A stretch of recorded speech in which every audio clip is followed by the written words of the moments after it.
Кутман күн достор. Biz Карасуу базарындабыз. Карасуу шаарындабыз.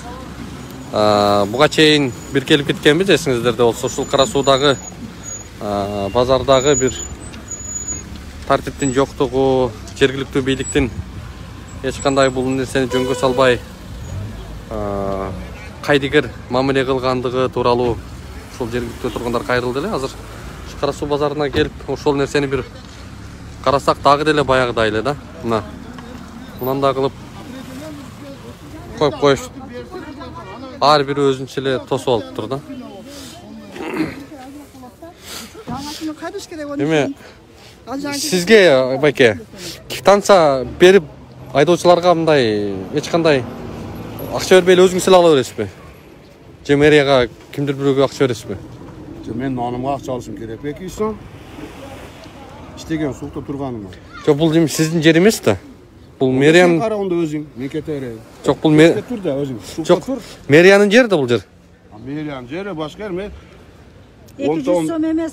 Жок, 200 сом менен түшөбүз жерден. 50 сомдон беребиз да. Онда эмес, Канча автобус бар?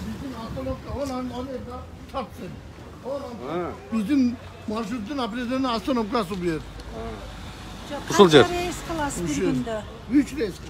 150 сом, 50 som. 15 somdan ha analar kança. Siz эч кимге акча бербейсизби беке? Ушул жак кызык болуп атат да. Sen айлык аласың өзүң? Жок, мен Ооба. Мен деле 200 сом пул түшөт. Бала чакан нана барам ушу. Жок, сиз бул жерден 200 сом гана түшөбү?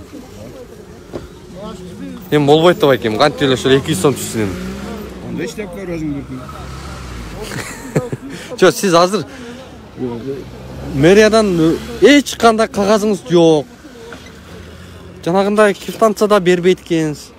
Эч бир мындай жөн эле келип эле акча ала бересиздерби мындай? Сен кара да маршрут. Жок, караган ал. Уборка кылам бер, тазалайм мен. Сен сарым 8де сулукта Сиз не болуп бул жерге келип калгансыз? Суранган маршрут шабуулар, мына таксилер бардыгы. Бул таксистердин жери же мэрияныкы? Таксилерден да аласыз го. Оштун таксилеринен да аласыз.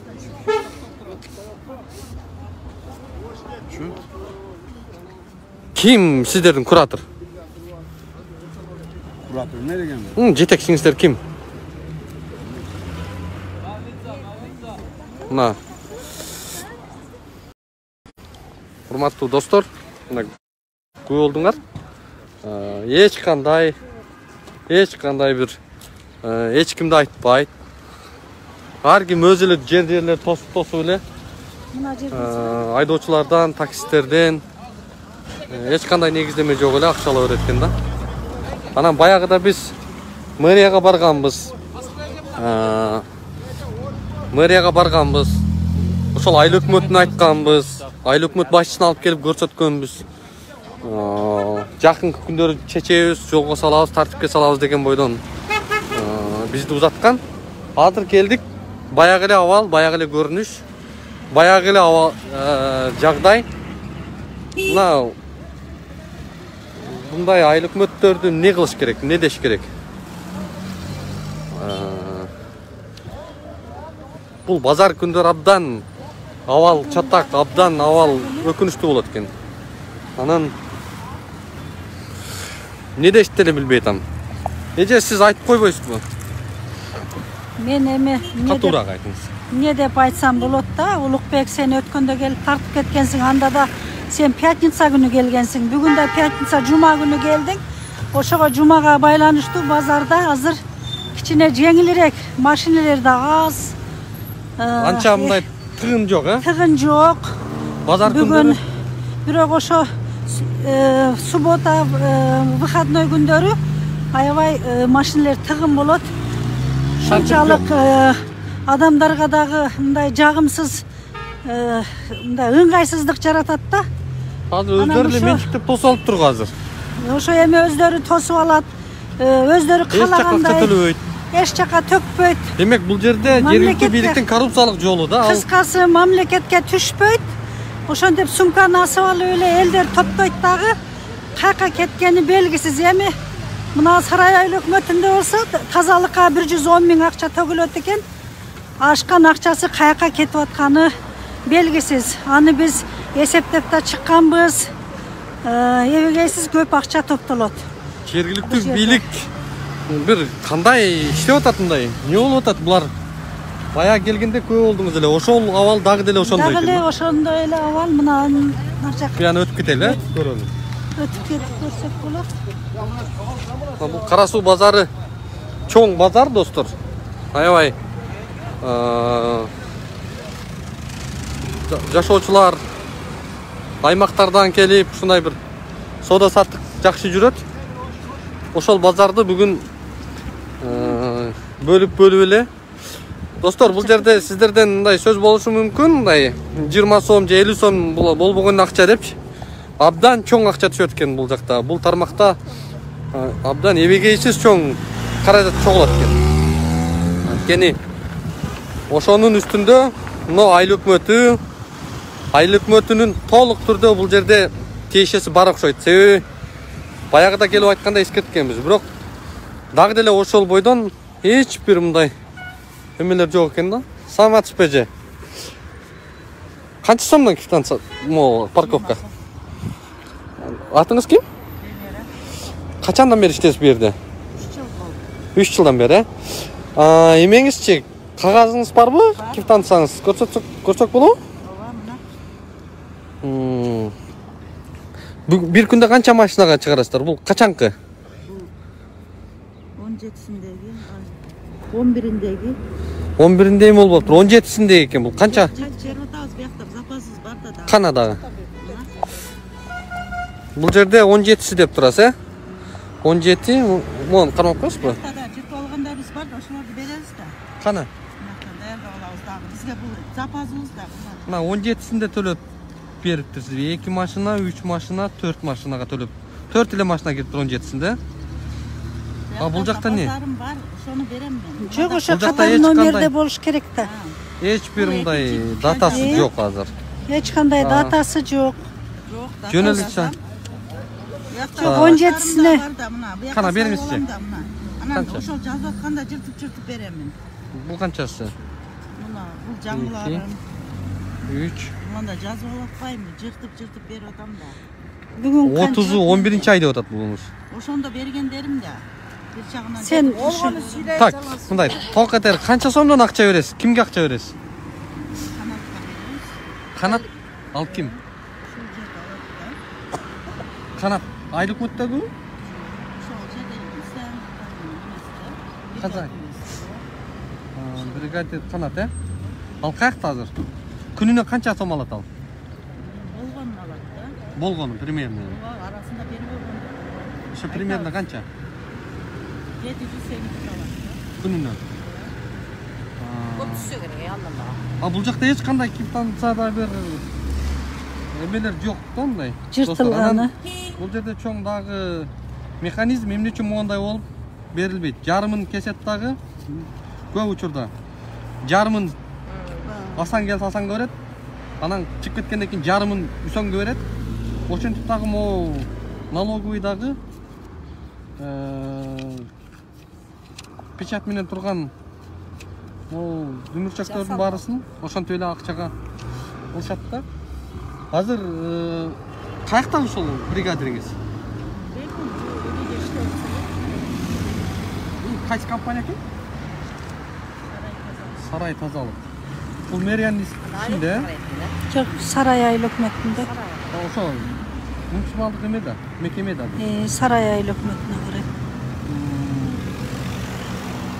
Жасалат да эми. Кана парковканын эмеси знагы. Мына бир машина 99 алмашат. Я. Мына көрдүңүздөрбү достор? Эч бир знак жок, белги жок. Каалаган жерге келип акчаны чогултуп, ага квитанция да берилбейт. Мындайча айтканда эң чоң бардак система болуп атат да.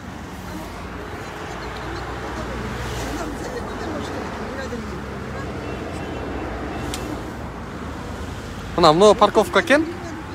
Бул жакка чейин, өйдөгө чейин. Эч бир белги жок. Урматтуу Кара Суу район тургундары жана меймандары, бул жакта эч кандай жол белгиси жок, парковканын белгиси жок. Сиздер бул айланага эч кандай каражат төлөбөй эле коюңуздар. Ал мыйзамсыз. Бул жактан акча алганга булар эч кандай укугу жок.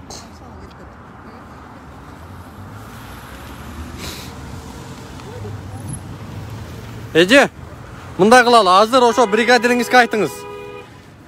Журналисттер келди деңиз. Бул жерден акча алганга болбойт экен. Алар төгүп атпайбы? Төкмөк турсун, балекет болсун. Мондай мыйзамсыз жагдайда иш жүрбөсүн. Айтыңыз. Парковканын знагы жок экен. Платный парковканын знагы. Ошол себептен акча алба деди бизди. Деп туруп ушинтип айтыңыз. Качан знак коюлгандан кийин бардыгын официалдуу, мыйзамдуу түрдө иш алып барылышы керек. Сизге канча айлык берет? Канча берет? Көңүлдөн чыгарып берет, Эми жана квитанцияны көрсөтсөңүз. Урматтуу мекендештер. Жалпы эле бул не только эме Бишкек шаары же Кара Суу району эмес, жалпы Кыргызстан боюнча. Достор, муну кармап коюңуз, мен көрсөтүп берейин. Так. Бул көрүнүш, бул мыйзамсыз. Могу дүмүрчөктөр. Анткени налоговыйдан атайын требования бар. Ал талап бардык коммерциялык ишмердүүлүктөр кассовый аппарат менен жүрүшү керек. Муну деген эч кандай мыйзамга туура келбейт. Мындай кылбай кассовый аппарат менен гана каражат төлөшү керек. То есть бул жактагы кызматкерлер эже кассовый аппарат менен гана айдоочуларга чыгарып бериши керек. Бул түздөн түз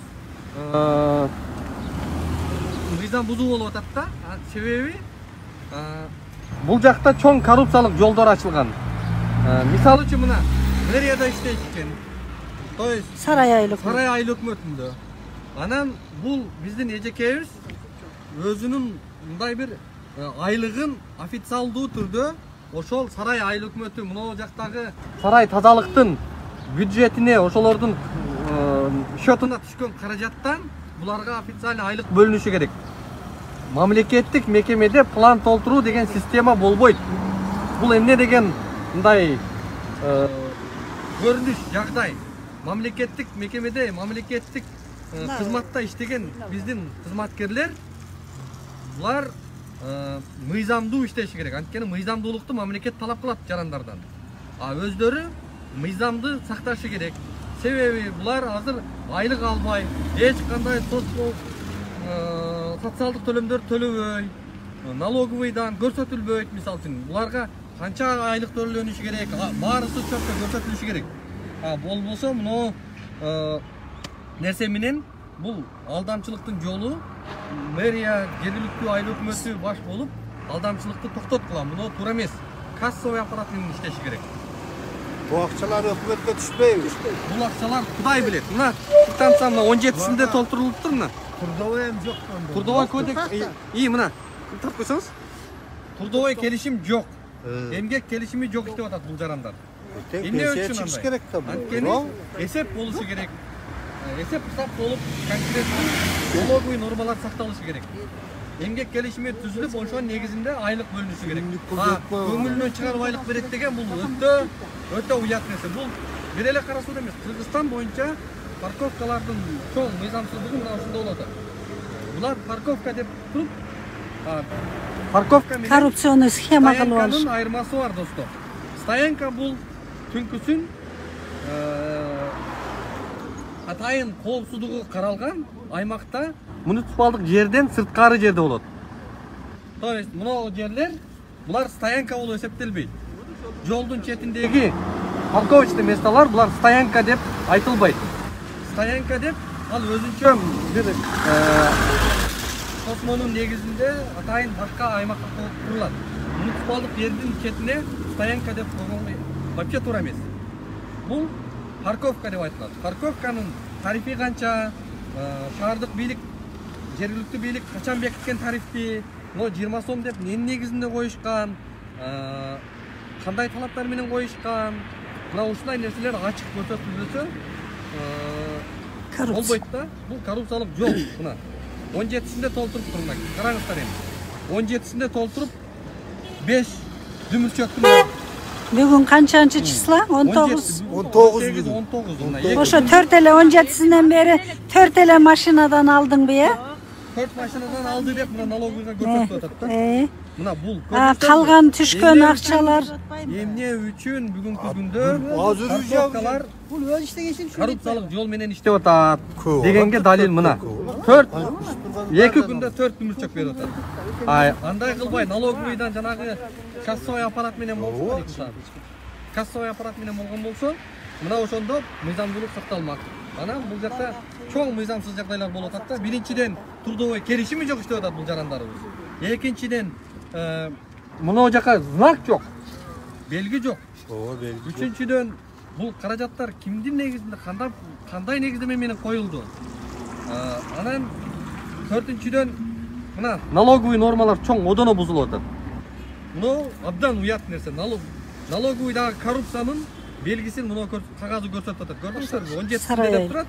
Бүгүн 2 күндө 4 станцияны бериптир 2 күндө. Демек, бул акчалар сол чөнтөккө солонуп атат деген сөз. Ушундай чоң базарда бир шылуундар өзүнүн ишмердүүлүгүн жүргүзүп келатат. Ошон үчүн урматтуу карасуулуктар, урматтуу ушул жактын коноктору, сиздер акча төлөбөңүздөр. Качан булар мыйзамдуулукту сактап, өздөрү тартипти орноткондо, мына ошондо сиздер төлөйсүздөр.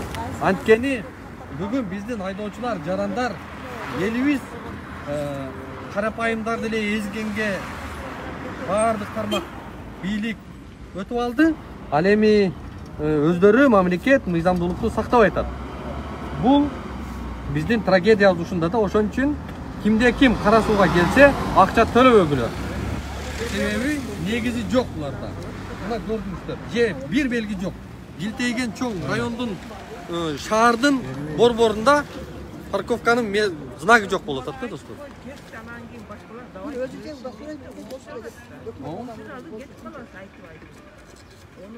Ошон үчүн сиздер жөндөн акча төлөбөңүздөр.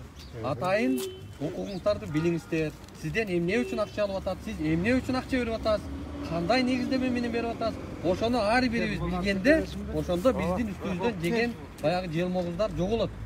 Коркуп калат ошол, жей албай. Сиз моюңузду айтып. Сааты жок, качан кирген, канча убакытта, негизи алгачкы 15 мүнөтү аксыз болуп керек. 15 мүнөттөн кийин саатымды карап туруп, деп дагы саат 15 мүнөт өткөндөн кийин булар акчалыгына Рахмат кем, ошон түшүндүрүп Анан биз bu yerде түшпүрүп тазалап иштейбиз да. Мына. Көрдүңүздөрбү? Дагы бир жагдайды ачып атат эжебиз. Бул жерди шыпырып, өздөрү мээнет кылып тазалайт экен. Анан биздин тазалык эмне кылат? Эмнени карайт биздин тазалык? Райондун ушул Кара Суу шаарынын тазалыгы Сарай айыл өкмөтү. Сарай айыл өкмөтү. Бул жакта парковкада иштеген эжелер тазалыкты сактап атабы? Эмне деген бул шермендечилик, уят? Но жаңы келген айыл өкмөтү биз силерге баягыдан эскерткенбиз. Алып келип көзүңөргө сайып көрсөткөнбүз ушул жерде. Айтканбыз, ошол жерде кулагыбызды лапшаны илип айдаган экенсиңер анда. Мына оңдоп коебуз, мына жакын күндө чара көрөбүз буга дедиңерлер. Кана чара көргөнүңөр? Кана тартипке салганыңар? Элементардуу силердин кандай иштеп атканыңардын деңгээли мына ушундай нерселерден, жөнөкөй нерселерден билинет. Бир парковканын знагы жок, силер бул жердеги адамдардан акча алып атасыңар. Берки налоговыйдагы же эмгек келишиминдеги талаптарды мындай эле айтпай эле койгондочу. Ошол тургандар ушул саламды айтып коюңуз кураторуңузга. Анан бул жактагы базардын тартибин жолго салсын. Жана парк каякта эле? Мына достор, баягыда эле эскертип кеткен элек. Башкаларга бөлүшүп коюңуздар. Баары көрсүн достор.